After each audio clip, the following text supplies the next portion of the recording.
evening, everybody. I'm Dr. Sudhi Kutta Manohar, consultant endocrinologist and diabetologist. A healthy diet plan is what everyone needs.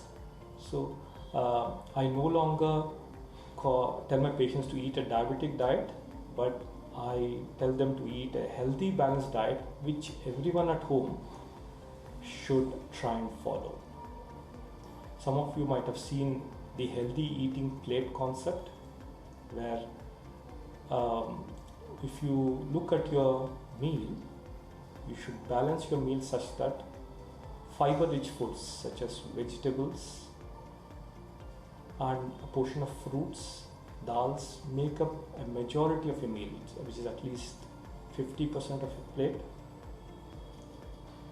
Remaining 25% of plate is with protein foods such as dals, milk products, chicken, fish, and the remaining 25% of your plate should be of carbohydrates, which are foods like roti, which is wheat, oats, millets, which includes ragi, or rice. So how you balance your meal would matter most. I've had patients who say, I don't eat rice at all, doctor, but when you look at the balance of the meal, so they would have had 2 chapatis with a bit of onion chutney without any vegetables in it. So the onion chutney has a small portion of vegetable, but the balance of the meal is not good. So when you look at your plate, you still have to look at how you balance, and your plate of chapati with onion chutney should have a large bowl of salad, a glass of buttermilk, maybe an egg to balance your meal better. So healthy eating matters most. Also, regular exercise should also help every individual to achieve better diabetes control. So yes, exercises certainly helps prevent diabetes and also control diabetes. So exercises has to be what an individual can do. What is recommended by most international societies is moderate intensity exercise for at least 45 minutes per day and at least 5 days a week.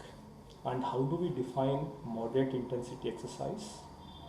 So any exercise which would make you out of breath enough that you can't sing a song when you're exercising is moderate intensity exercise. So an example, so if I go for a walk in the park, I could walk around 45 minutes without getting out of breath. So that I don't think is sufficient moderate intensity exercises. But if I were to say jog at say 7 kilometers per hour, that would make me out of breath. Or if I start walking upstairs, that would get me out of breath enough that I can't sing a song, that we would consider as moderate intensity exercises. There are some people, especially younger ones, who are more fit and can do high intensity exercises too, such as running, swimming, where you when you are exercising, you can't even finish a sentence. You can't even finish a sentence when you're talking. That's high intensity. Then you can do for a shorter period of time, maybe about 25 to 30 minutes, but that would also help control your sugars or prevent diabetes.